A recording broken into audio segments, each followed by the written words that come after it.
Hey, Tommy Tell the Truth here.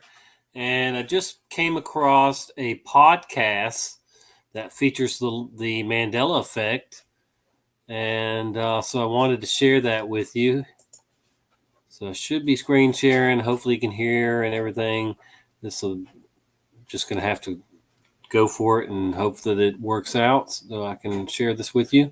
This is called Lockdown Universe is the name of the podcast. And a UFO, alien, Bigfoot, sci-fi, and paranormal podcast. They got 211 episodes or more.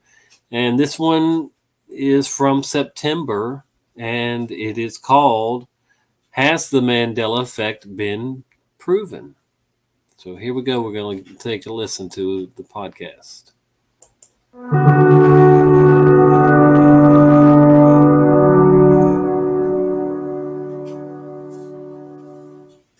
What up? Welcome back to Lockdown Universe. Some of the bizarre, peculiar, and unheard of stories of UFO legend and paranormal lore. Welcome back. Happy to be back. Hopefully you guys are doing well and taking care of yourselves. So today, I wanted to talk to you guys a little bit about the Mandela Effect and how a recent article states that this effect is real and they confirm it in a new study. So an article on the Mind Unleashed, written by Mandela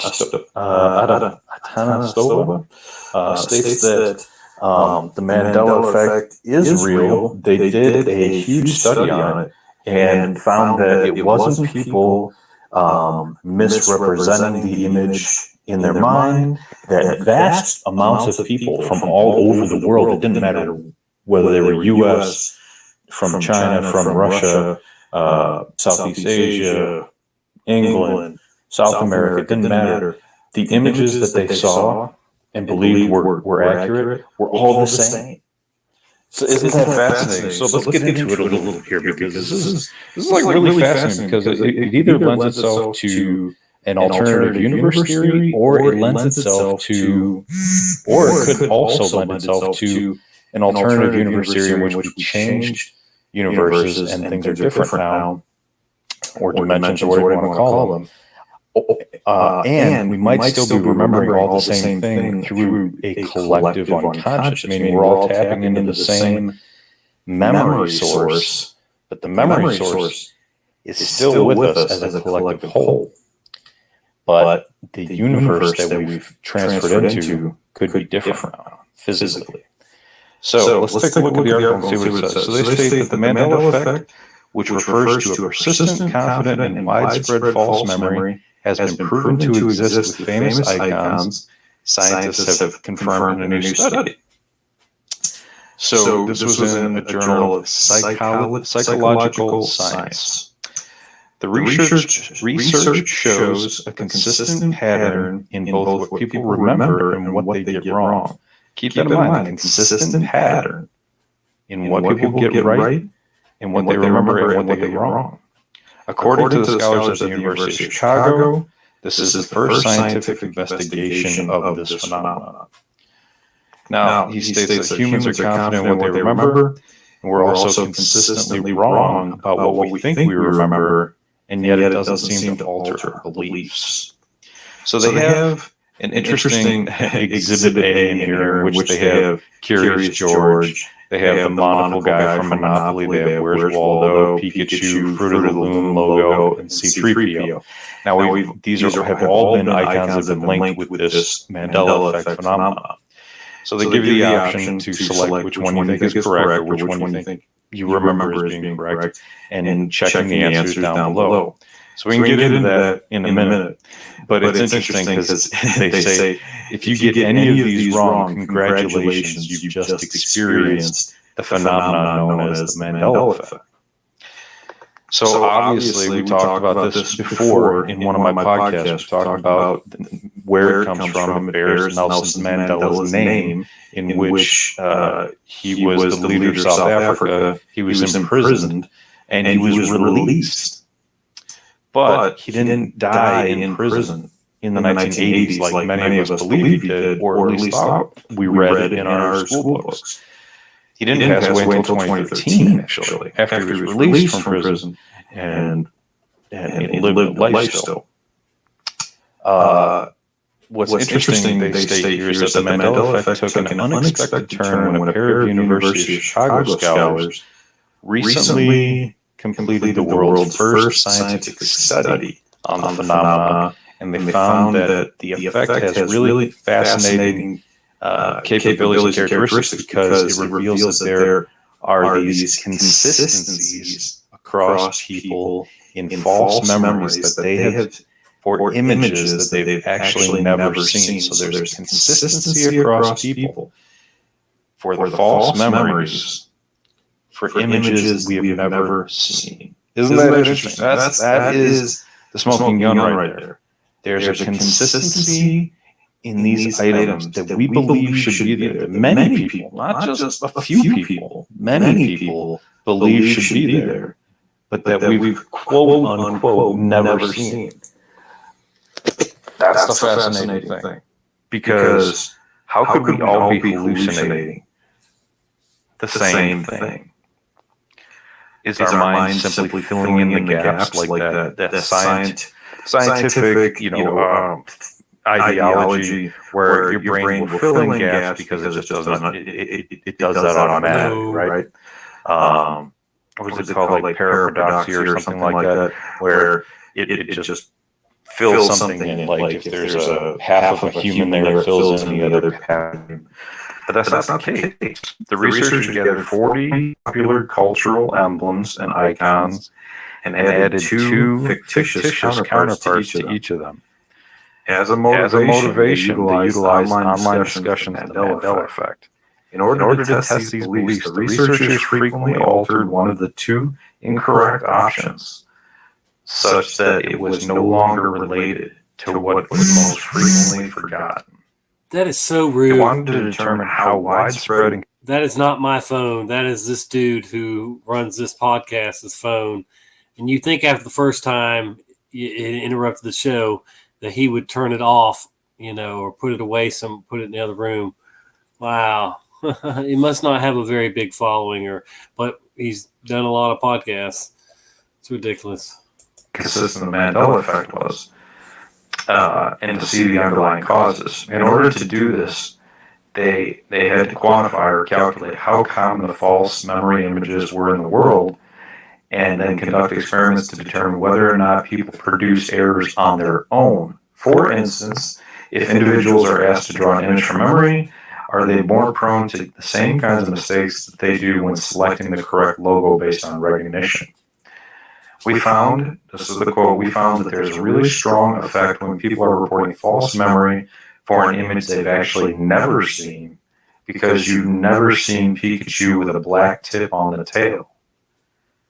Now that's interesting, because I think that I'm used to seeing Pikachu with a black tip on the tail, but that doesn't exist apparently. What is more, and they go on, they say what's more is that people tend to be very confident in picking this wrong image. And they also report that they're pretty familiar with characters like Pikachu, yet they still make these errors. The researchers are unable to provide an explanation for the phenomenon. Nonetheless, they have ruled out other potential explanations. They have ruled out other potential explanations. Now, think about this one for a second. The Fruit of the Loom logo.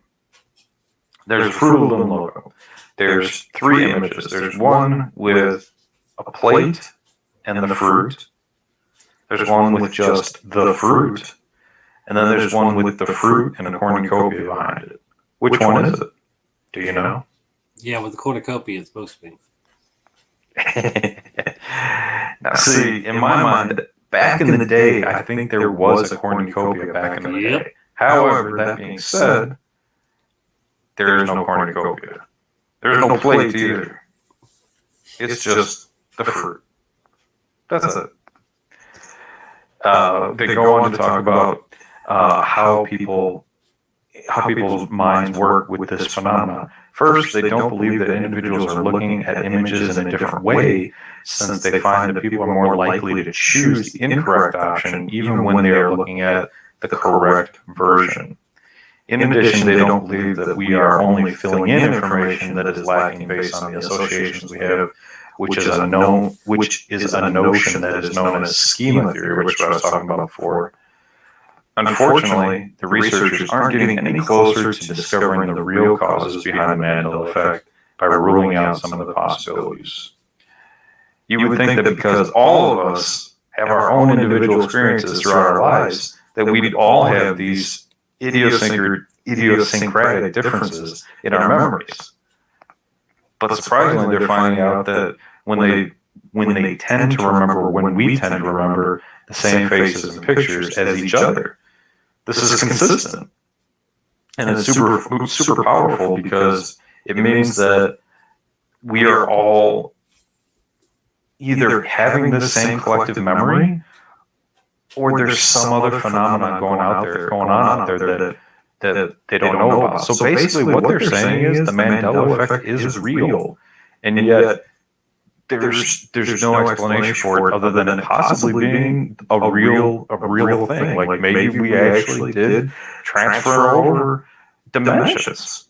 Now, just to give you an idea for those 6 icons they were talking about above, there was Curious George with a tail or without a tail or with a fuzzy tail. Curious George does not have a tail.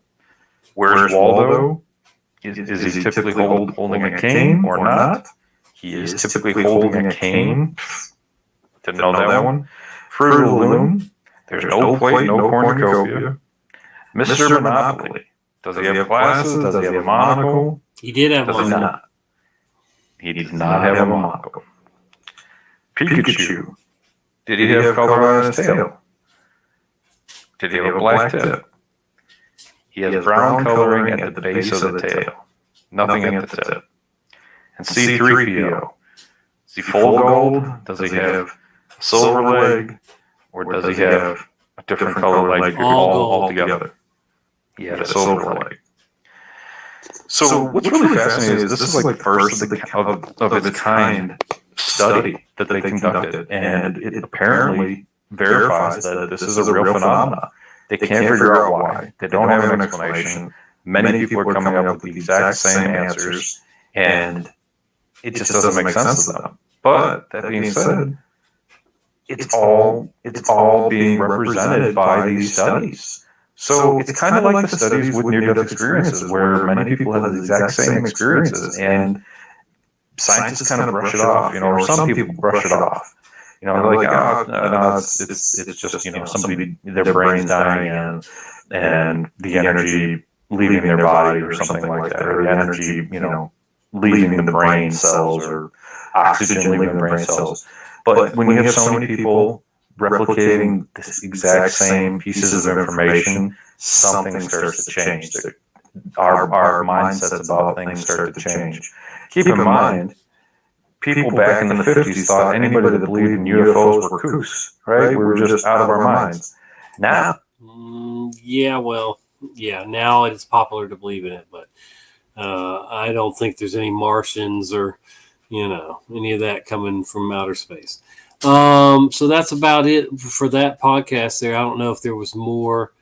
I guess it's just a short podcast, but anyway, I was just explaining to somebody today about the Berenstain Bears, and how it's a big one and usually everybody's first one. But, we all have the same memory that if it had been Stain for us, we wouldn't have been wondering how to pronounce it as far as Steen or Stein, when it had the E. So if it had an A, we wouldn't have been wondering whether it was Steen or Stein, So it changed, folks. It definitely changed, just like most of these Mandela effects, they're real and real changes.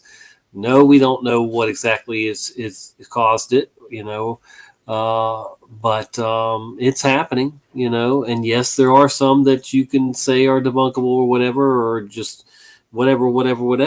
But there are plenty, thousands of good examples of the Mandela effect. So Anyway, I thought that was neat. I'd like to find the actual study from the University of Chicago. He didn't link it there, but I will link to this here so you can listen to it yourself. And yeah, so I'm always glad to see new information on the Mandela Effect. And if there is a study that's saying that it's real, that's great too. It's the first time I'm hearing it. Most of the studies say that it's just misremembering or this, that, and the other combination.